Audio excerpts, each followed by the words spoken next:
Hello everyone.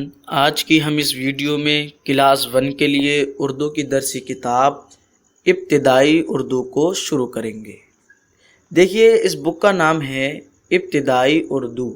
ठीक है, तो इब्तिदा का मतलब होता है शुरुआत। ठीक है, सबसे पहला, शुरुआत, तो यानी कि सबसे पहले की उर्दू। इसका क्या मतलब है? यानी कि सबसे पहले की उर्दू, यानी कि अलिफ, बा, पा, ता वगैरह, ये जो हर्फ वगैरह हैं, इनकी जान पहचान करना, ये है शुरुआत की उर्दू। ठीक है, और ये बुक उर्दू सीखने के लिए है, तभी इसका नाम इब्तिदाई उर्दू रखा गया है। तो चलिए, सबसे पहले हम इसकी तरतीब के बारे में जानते हैं। ठीक है, तरतीब किसे कहते हैं? तो तरतीब हम बोलते हैं एक के बाद दूसरी चीज़ हो। ठीक है, नंबर बाई नंबर। जैसे कि आपके चैप्टर 1 है, चैप्टर 2 है, चैप्टर 3 है, ये सब नंबर बाई नंबर हैं, तो ये तरतीब है। ठीक है, तरतीब कहते हैं जो एक के बाद दूसरी चीज़ हो, उसको कहते हैं तरतीब। ठीक है, तो इस बुक में आपके 27 चैप्टर होंगे, जिसको हम चैप्टर बाई चैप्टर पढ़ेंगे। तो आज की हम इस वीडियो में चैप्टर नंबर 1 को पढ़ेंगे। ठीक है, सबक नंबर 1। और सबक नंबर 1 में हम अलिफ और अलिफ मदा को पढ़ेंगे। ठीक है, और जिस जिस हर्फ को हम पढ़ेंगे उसका हम मखरज भी जानेंगे। ठीक है, क्योंकि जब हम मखरज के साथ पढ़ेंगे तभी हम हर्फ को सही पढ़ पाएंगे। जब हम हर्फ को सही पढ़ पाएंगे तभी हम उर्दू को सही तरीके से पढ़ेंगे। ठीक है, तो हम इसके मखरज भी पढ़ेंगे। जो जो हर्फ हम पढ़ते जाएंगे उसका हम मखरज भी पढ़ते जाएंगे।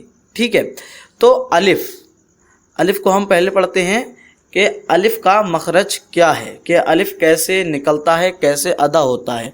तो जहाँ से हर्फ निकलते हैं, जिसको हम हल्क बोलते हैं, ठीक है, उसकी जो खाली जगह होती है वहाँ से अलिफ निकलता है। ठीक है, वहाँ से अलिफ अदा होता है। और ये जो अलिफ है, ये लिखने का एक निशान है। ठीक है, एक लिखने की अलामत है। इसकी कोई अपनी आवाज़ नहीं। ठीक है, इसकी कोई अपनी आवाज़ नहीं, जब तक के लिए इस पर कोई एराब ना लगाया जाए। एराब हम बोलते हैं ज़बर ज़ेर पेश को। ठीक है, एराब का मतलब होता है ज़बर ज़ेर पेश, उसको बोलते हैं एराब। यानी कि जब तक अलिफ पर कोई ज़बर या ज़ेर पेश नहीं लगाया जाएगा, अलिफ पढ़ने में नहीं आएगा। ठीक है, जैसे कि अब अलिफ ज़बर आ, अलिफ ज़ेर ई, अलिफ पेश ऊ। ठीक है, इसी तरीके से अलिफ को पढ़ा जाता है। अब अलिफ मदा, अलिफ मदा को पढ़ते हैं। तो ये जो निशान है, ठीक है, इस निशान को हम मद कहते हैं। और इस मद का जो काम होता है वो होता है खूब देर तक पढ़ा जाना। ठीक है, ये जिस हर्फ पर भी आता है उसको खूब देर तक खींच कर पढ़ा जाता है, उसको कहते हैं मद। और ये जो मद है ना, ये सिर्फ और सिर्फ अलिफ पर ही आता है और किसी हर्फ पर नहीं आता है। अलिफ मद है जो, वो सिर्फ और सिर्फ अलिफ पर ही इस्तेमाल होता है और किसी हर्फ पर भी नहीं आता।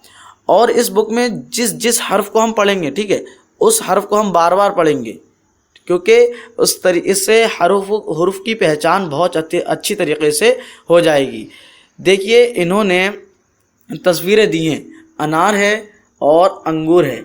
ये इसलिए दी हैं ताकि बच्चे को हर्फ की पहचान खूब अच्छी तरीके से हो जाए। ठीक है, कि अलिफ से अनार और अलिफ से अंगूर। ठीक है, और अब यहाँ पर है अलिफ मदा, अलिफ से आम और अलिफ मदा से आँख। ठीक है, क्यों अब अलिफ मदा से आम? इसलिए क्योंकि आम जो है, ठीक, आम जो है वो खिंच रहा है, इसलिए ये अलिफ मदा से है। और आँख में भी अलिफ खिंच रहा है। और ये जो अनार है इसमें अलिफ नहीं खिंच रहा। ठीक है, तो ये अलिफ से है अनार। और ये जो अंगूर है इसमें भी अलिफ नहीं खिंच रहा। और आम में और आँख में, इन दोनों में अलिफ खिंच रहा है, तो ये अलिफ मदा से है। और अलिफ मदा काम क्या होता है कि वो हर्फ को खूब देर तक पढ़ा जाए। ठीक है, ये होता है अलिफ मदा का काम, मद का काम। ठीक, आगे है मश्क। तो देखिए, मश्क किसको कहते हैं? मश्क बोलते हैं प्रैक्टिस करने को। ठीक है, किसी चीज़ को बार बार करना, उसको बोलते हैं मश्क करना। ठीक, اب مشق نمبر 1، مشق نمبر 1 کیا ہے؟ ان حروف کو لکھوائیے، ٹھیک ہے؟ یہ جو آپ کا حرف ہے الف، الف ہے، اس کو پوری لائن میں آپ کو الف الف الف الف لکھنا ہے، اس پوری لائن میں آپ کو الف الف لکھنا ہے۔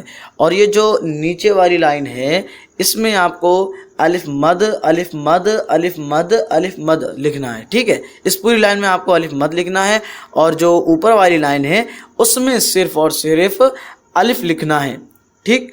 اور آگے ہے مشق نمبر 2، مشق نمبر 2 ہے کہ نیچے دی ہوئی تصویروں کو ان کے پہلے حروف سے ملوائیے۔ یہ جو تصویر ہے یہ ہے اور انڈا ہے، ٹھیک ہے؟ ان کے جو پہلے حروف ہیں وہ آپ کو ملانا ہے۔ اب دیکھیے آگ، اس میں الف کھنچ رہا ہے تو اس کا پہلا حرف کیا ہوگا؟ اور انڈا، اس میں الف نہیں کھنچ رہا تو اس کا پہلا حرف کیا ہوگا؟ آپ نے پڑھا کہ الف وہ ہوتا ہے جو نہ کھنچے، ٹھیک ہے؟ اور الف مدعا کا کام یہ ہوتا ہے کہ جس کو دیر تک پڑھا جائے۔ تو آگ میں الف کھنچ رہا ہے، ٹھیک ہے؟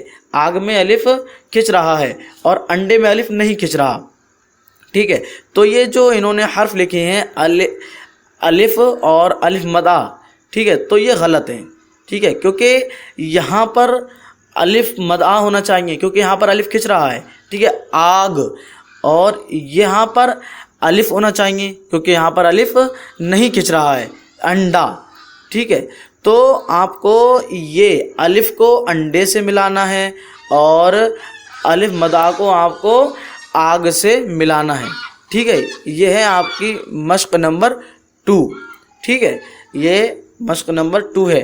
اور مشق نمبر 3 ہے نیچے دی ہوئی تصویروں کا پہلا حرف لکھوائیے، ٹھیک ہے؟ انہوں نے ایک تصویر دی ہے امرود کی اور دوسری دی ہے آری کی، ٹھیک؟ اب امرود اس کا پہلا حرف کیا ہوگا اور آری اس کا پہلا حرف کیا ہوگا؟ تو دیکھیے امرود جو ہے اس کا پہلا حرف ہے الف، ٹھیک؟ اور جو آری ہے اس کا پہلا حرف ہے الف مدعا، کیونکہ الف آری میں الف کھنچ رہا ہے اس لیے یہاں پر الف مدعا لکھا جائے گا اور یہاں پر الف لکھا جائے گا، کیونکہ امرود میں الف نہیں کھنچ رہا، ٹھیک ہے؟ امرود میں الف نہیں کھنچ رہا تو اس لیے یہاں پر الف لکھا جائے گا، کیونکہ امرود کا جو پہلا حرف ہے وہ ہے الف، ٹھیک ہے؟ اور یہاں پر آری جو ہے یہاں پر الف کھنچ رہا ہے تو آپ کو یہاں پر الف مدعا لکھنا ہے، کیونکہ جو آری کا پہلا حرف ہے وہ ہے الف مدعا، ٹھیک ہے؟ یہ ہے آپ کی مشق نمبر 3۔ یہ تھا ہماری جو ابتدائی اردو ہے اس کا چیپٹر 1۔ چلیے ملتے ہیں نیکسٹ ویڈیو میں چیپٹر نمبر 2 کے ساتھ۔ جب تک کے لیے بائے، خدا حافظ، ملتے ہیں نیکسٹ ویڈیو میں۔